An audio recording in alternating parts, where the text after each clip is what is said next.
एकदा एक तरुण व्यक्ती तथागत बौद्धांना भेटायला येतो आणि विचारतो की मला या जीवनातल्या सगळ्या दुःखांपासून मुक्त होण्याचा एक सोपा मार्ग सांगा. बुद्धांनी त्या तरुण व्यक्तीला विचारलं की तुला मुलगा आहे? तो व्यक्ती म्हणाला की हो, मला एक मुलगा आहे. त्यांनी पुढे विचारलं की तुझ्या भावाला मुलगा आहे? तो व्यक्ती म्हणाला की हो, माझ्या भावालाही मुलगा आहे. बौद्धांनी पुढे विचारलं की तुझ्या शेजारच्यांना मुलगा आहे? तो व्यक्ती म्हणाला की हो आहे. मग पुढे बुद्धांनी त्या व्यक्तीला विचारलं की समज तुझ्या मुलाचा मृत्यू झाला तर तुला कसं वाटेल? तो व्यक्ती म्हणाला की काय, माझा मुलगा मेला तर? मी हे ऐकणं सुद्धा सहन करू शकत नाही, मी असा विचार सुद्धा करू शकत नाही, आणि असं झालं तर मी जगूच शकत नाही, माझं जगणं किती कठीण होऊन जाईल. पुढे बुद्धांनी विचारलं की आता समज तुझ्या भावाच्या मुलाचा मृत्यू झाला तर तुला कसं वाटेल? तो व्यक्ती म्हणाला की तेव्हाही मला वाईट वाटेल, पण इतकं नाही जितकं माझ्या मुलाचा मृत्यू झाला तर वाटेल.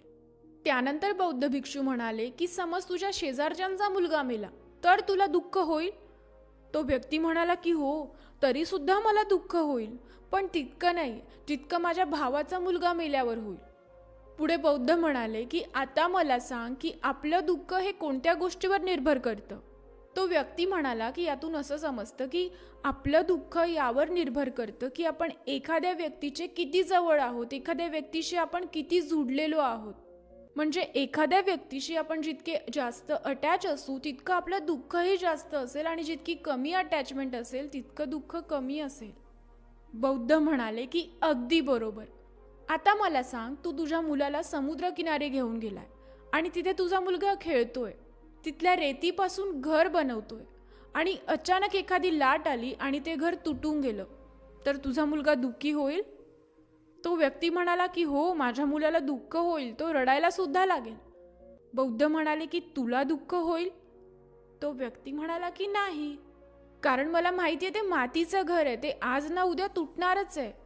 पण माझ्या मुलाला हे माहीत नसेल ना की ते घर कधी ना कधी तुटणार आहे, कारण ते घर त्याने बनवलंय, त्या घराशी तो खूप जुडलेला आहे, आणि त्याला असं वाटेल की हे घर तर असंच राहील, आणि ही गोष्ट समजल्या न मुळे त्याला त्रास होईल.